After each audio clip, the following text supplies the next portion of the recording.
Cricket মানে আবেগ, উত্তেজনা এবং রোমান্স। আর যখন এশিয়া মহাদেশের সেরা দলগুলো একে অপরের মুখোমুখি হয়, সেই উত্তেজনা তখন নতুন মাত্রা পায়। আজ আমরা কথা বলবো তেমনই এক অসাধারণ টুর্নামেন্ট নিয়ে, যার নাম এশিয়া কাপ। এই টুর্নামেন্ট শুধু একটি ক্রিকেট প্রতিযোগিতা নয়, এটি এশিয়ার ক্রিকেটের ঐতিহ্যের প্রতিচ্ছবি। চলুন ঘুরে আসি এশিয়া কাপের ইতিহাসের পাতা থেকে। তো ভিডিও শুরু করার আগে তোমরা যারা আমার চ্যানেলে নতুন, তোমরা অবশ্যই আমার চ্যানেলটি সাবস্ক্রাইব করে দিও।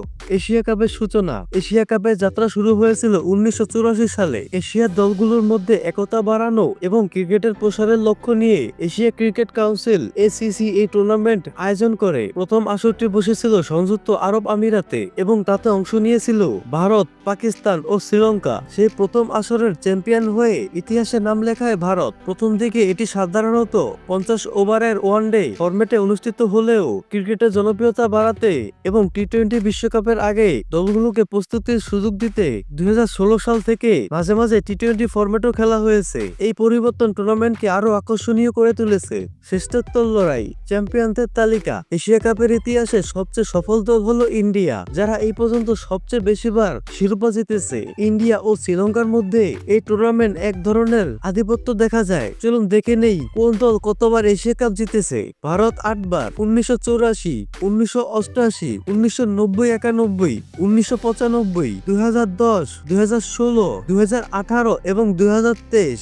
শ্রীলঙ্কা 6 বার, 1968, 1997, 2004, 2008, 2014 এবং 2022।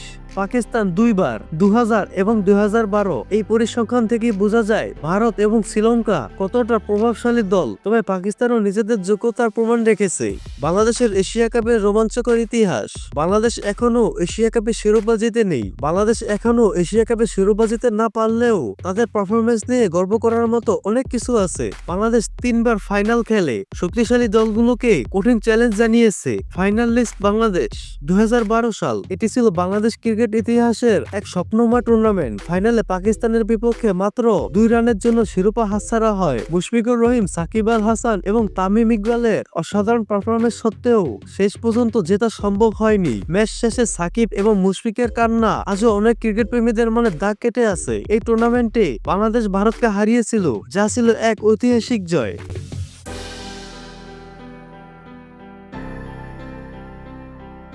2016 সাল টি-20 ফরম্যাটে অনুষ্ঠিত এই আসরের ফাইনাল ও প্রতিপক্ষ ছিল শক্তিশালী ভারত। বাংলাদেশ হেরে গেলেও প্রথমবারের মতো টি-20 এশিয়া কাপের ফাইনালে ওঠাটা ছিল এক বিরাট অর্জন। 2018 সাল ওয়ানডে ফরম্যাটে এই টুর্নামেন্টে আবারও ফাইনালে ভারতের মুখোমুখি হয় বাংলাদেশ। লিটন দাসের অসাধারণ সেঞ্চুরি সত্ত্বেও শেষ বলে টানটান উত্তেজনার পর হারতে হয়। এই 3টি ফাইনালে ওঠা বাংলাদেশের জন্য সেমিফাইনালের চেয়ে বড় অর্জন, কারণ টুর্নামেন্ট ফরম্যাট সাধারণত গ্রুপ পর্ব এবং তারপর সরাসরি ফাইনাল বা সুপার 4 পর্বে বিভক্ত থাকে। এশিয়া কাপের কিছু অবিস্মরণীয় মুহূর্ত। এশিয়া কাপের দীর্ঘ ইতিহাসে এমন কিছু মুহূর্ত আছে যা ক্রিকেট প্রেমীরা কখনো ভুলবে না। বিরাট কোহলির রেকর্ড। 2012 পাকিস্তানের বিপক্ষে বিরাট কোহলি 183 রানের এক অসাধারণ ইনিংস খেলেন। এটি এশিয়া কাপের ইতিহাসে ব্যক্তিগত সর্বোচ্চ রানের রেকর্ড। শহীদ আফ্রিদি ঝড়ো ইনিংস। 2014 বাংলাদেশের বিপক্ষে পাকিস্তানের হয়ে শহীদ আফ্রিদি মাত্র 18 বলে 59 রানের এক বিধ্বংসী ইনিংস খেলেছিলেন, যা এক কথায় অবিশ্বাস্য ছিল। মাশরাফি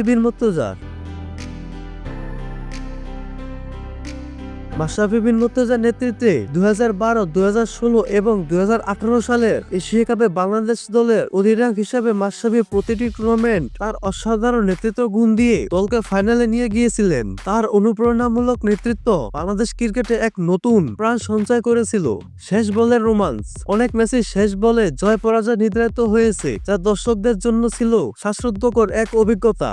শেষ কথা বন্ধুরা, এশিয়া কাপের ইতিহাস পর্যালোচনা করলে দেখা যায় এটি শুধু একটি টুর্নামেন্ট নয়, এটি ক্রিকেটীয় শ্রেষ্ঠত্বের এক অনন্য মঞ্চ। ভারত এবং শ্রীলঙ্কার আধিপত্য থাকলেও বাংলাদেশ ও পাকিস্তানের মতন দলগুলো নিজেদের যোগ্যতা বারবার প্রমাণ করেছে। ভবিষ্যতে এই টুর্নামেন্টে আরো নতুন নতুন রোমাঞ্চকর মুহূর্ত তৈরি হবে, এমনটাই আশা করি। আজকের ভিডিওটি কেমন লাগলো তা অবশ্যই কমেন্ট করে জানাবেন। ভিডিওটি ভালো লাগলে একটি লাইক ও শেয়ার করতে ভুলবেন না। খেলার বিন্দুর সাথেই থাকুন। ক্রিকেটের আরো অজানা গল্প জানতে চোখ রাখুন আমাদের চ্যানেলে। ধন্যবাদ। নতুন ভিডিওর জন্য অপেক্ষা করুন। তো তখন পর্যন্ত ভালো থাকুন, সুস্থ থাকুন। আল্লাহ হাফেজ।